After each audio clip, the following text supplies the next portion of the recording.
अस्सलाम वालेकुम स्टूडेंट्स। जी जनाब, आज हमने पास्ट परफेक्ट कंटिन्यूअस टेंस के बारे में बात करेंगे। ठीक है, इससे पहले जो है वो मैं past indefinite tense, past continuous tense और पास्ट परफेक्ट टेंस आपको डिस्क्राइब कर चुकी हूँ। आज हमने इस जो है फॉर्म का, पास्ट की फॉर्म का लास्ट जो है, ये इसकी टाइप है पास्ट परफेक्ट कंटिन्यूअस टेंस। इसको आज हमने अंडरस्टैंड करना है। ये भी बहुत सिंपल और बहुत आसान है। अगर आपने प्रीवियस जो है टेंसेस को अच्छे तरीके के साथ समझा है, लर्न किया है, तो फिर इसको समझना भी कोई मुश्किल नहीं है। ठीक है, इसमें बस स्टूडेंट्स को थोड़ी सी कन्फ्यूजन होती, थोड़ा सा ये ज़रा डिफरेंट है, हटके है। वो कन्फ्यूजन क्या है उसको भी हम आज क्लियर कर लेते हैं। फर्स्ट ऑफ ऑल इसको हम रिकग्नाइज कैसे करते हैं, इसको हम कैसे पहचानते हैं कि जी ये पास्ट परफेक्ट कंटिन्यूअस टेंस है। इंग्लिश में अगर फ़िक्रात लिखे हुए हैं या उर्दू में अगर फ़िक्रात लिखे हुए हैं, तो हम कैसे पहचानते हैं कि हाँ ये पास्ट परफेक्ट कंटिन्यूअस टेंस है। चलिए आइए हम इसको देखते हैं, स्टार्ट करते हैं कि किस तरह से हमने इसको पहचानना होता है। जी, तो इसको हमने कैसे पहचानना होता है। ये जो पास्ट परफेक्ट कंटिन्यूअस टेंस है, ये सिमिलर टेंस है पास्ट परफेक्ट की। ठीक है, is similar to the past perfect tense except that the activity is continuous. सिर्फ इसमें ये डिफरेंस है कि इसके अंदर जो एक्टिविटी, जो काम हो रहा है, वो कंटिन्यूअस फॉर्म में है। ठीक है, इसकी कुछ एग्जांपल मैंने ये थोड़ा सा आपको एक फिगर बना के, एक ग्राफ सा बना के मैंने आपको क्लियर करने की कोशिश की है कि ये पास्ट है, यहाँ पर कुछ प्रेजेंट है, यहाँ आगे जाके फ्यूचर का ज़माना शुरू हो जाता है। ठीक है, तो पास्ट में जो काम चल रहा है कंटिन्यूअस है, पर प्रेजेंट से पहले तक जब वो स्टॉप होने लगेगा, वो है पास्ट कंटिन्यूअस टेंस। समझ में आई आपको? पास्ट कंटिन्यूअस टेंस के माजी में कोई काम जो किसी जो है ख़ास अरसे के लिए चलता रहा प्रेजेंट से पहले, तो वो है पास्ट कंटिन्यूअस टेंस। ये इसको पहचानने का एक तरीका होता है। ठीक है, उर्दू फ़िक्रात में अगर हम देखें तो उर्दू में फ़िक्रात के आखिर में रहा था, रही थे, रहे थे वगैरह आता है, मगर वक्त के साथ। ठीक है, ये चीज़ तो कंटिन्यूअस टेंस में भी हमने सीखी थी, देखी थी, पढ़ी थी ना, लेकिन वहाँ पर वक्त का जिक्र नहीं। यहाँ पर ये डिफरेंस है पास्ट परफेक्ट कंटिन्यूअस टेंस में, यहाँ पर वक्त लाजमी है, यहाँ पर वक्त मेंशन किया जाता है। ठीक है, अब देखें, जैसे बारिश 2 दिन से हो रही थी, वक्त आ गया यहाँ पर 2 दिन। हम 9 बजे से मैच खेल रहे थे। ठीक है, इन दोनों जुमलों में वक्त मेंशन हुआ है और हो रही थी, रहे थे के अल्फाज जो हैं इन पर इस्तेमाल किए गए हैं, जिनसे हमें पता चल जाता है कि ये पास्ट परफेक्ट कंटिन्यूअस टेंस है। ना तो ये पास्ट परफेक्ट टेंस है और ना ही ये पास्ट कंटिन्यूअस टेंस है।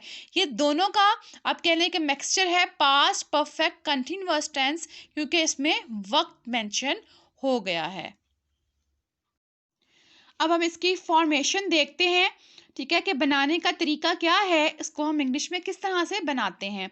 सिंपल, नेगेटिव, इंट्रोगेटिव और नेगेटिव इंट्रोगेटिव। हर टेंस की तरह ये 4 जो है तरीके से आपके पास जुमले होते हैं, उनको कैसे हमने बनाना होता है। ठीक है, फर्स्ट ऑफ ऑल सब्जेक्ट, फिर उसमें हैड बीन इस्तेमाल करेंगे। यहाँ पर हमारे पास जो हेल्पिंग वर्ब है वो हैड बीन है, और सिंगुलर हो, प्लूरल हो, कुछ भी हो, हमने हैड बीन का ही इस्तेमाल करना है। वर्ब की फर्स्ट फॉर्म के साथ आईएनजी है, देन ऑब्जेक्ट है, उसके बाद सबसे एंड पर सिंस या फॉर का इस्तेमाल किया जाता है।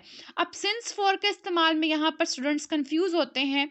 वो कंफ्यूजन मैं कोशिश करूँगी कि आज आपकी दूर हो जाए, आपको क्लियर हो जाए कि सिंस और फॉर का इस्तेमाल कहाँ और कैसे हमने करना होता है।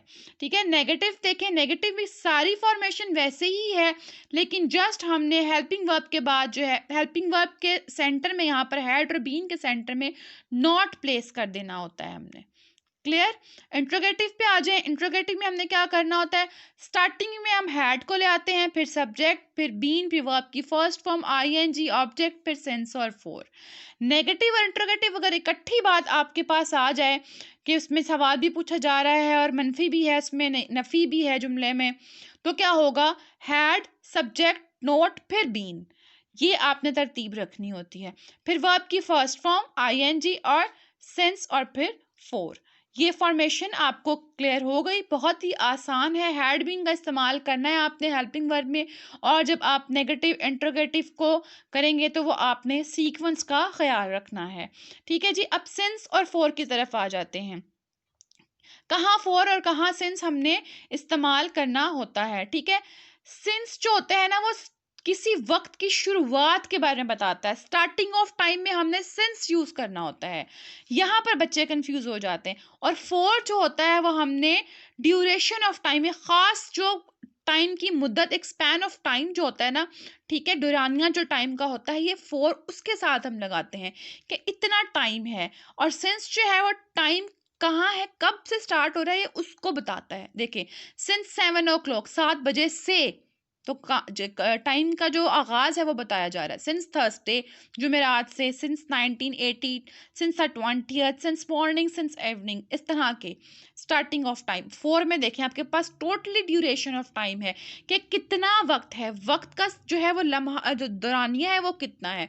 For 5 hours, for 4 days, for 3 months, देखें 5 hours, 5 घंटे। स्पेसिफिक आपको टाइम का जो ड्यूरेशन है वो मेंशन किया जा रहा है यहाँ पर। आप सब देखें 5, 4, 3, 2, 6, 10, आपके पास प्रॉपर टाइम बताया जा रहा है। सिंस जो है वो टाइम की स्टार्टिंग सिंपल, और फोर जो है duration of time. I hope अब आपको कंफ्यूजन इसमें नहीं होगी।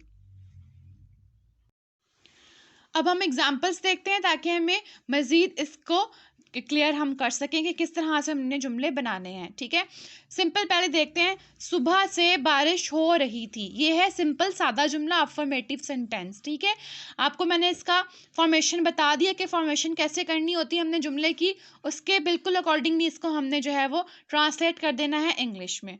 ठीक है, सुबह से बारिश हो रही थी, तो it had been raining since morning. ठीक है, जब भी हम बारिश, सुबह से बारिश हो रही है या हो रही थी, तो हम इट का वर्ड यूज़ करते हैं। It is raining, it was raining. तो अब हो रही थी क्योंकि अब आपके पास ये present perfect, past perfect continuous है, दैट्स व्हाई हमने यहाँ पर हैड बीन यूज़ किया। उसके बाद नेगेटिव पे आ जाएं, तो हमने सिंपली हैड और बीन के सेंटर में नोट प्लेस कर दिया। It had not been raining since morning. ठीक, अब इंट्रोगेटिव पे आ जाएं, तो हमने हैड को बिल्कुल स्टार्टिंग पे ले आना है। Had it been raining since morning. Negative interrogative को देखें तो had it not been raining since morning. क्या डाकिया 2 दिन से नहीं आ रहा था? Had the postman not been coming for 2 days। अब देखें यहाँ पर 2 दिन, आपके पास जो है वो वक्त का ड्यूरेशन यहाँ पर बता दिया गया है, इसलिए हमने यहाँ पर फोर का इस्तेमाल किया, सिंस यहाँ पर यूज नहीं किया। फॉर्मेशन देखें, सबसे पहले हैड लगाया, द पोस्टमैन, उसके बाद नॉट और फिर बीन, क्योंकि नेगेटिव इंट्रोगेटिव दोनों जो है वो इसमें इकट्ठे हैं। तो had the postman not been coming for 2 days। Next, हम 2 बजे से नाश्ता बना रहे थे। We had been making breakfast since 2 o'clock। अब यहाँ पर टाइम की स्टार्टिंग बता दी गई है, टाइम का आगाज कब था, 2 बजे से, डेट्स वाई यहाँ पर सिंस यूज किया। आई होप आपको ये जो है टेंस अच्छे से क्लियर हो गया होगा कि सिंस और फोर का इस्तेमाल हमने कहाँ पर और किस तरह से करना होता है। ओके स्टूडेंट्स, अल्लाह हाफिज़।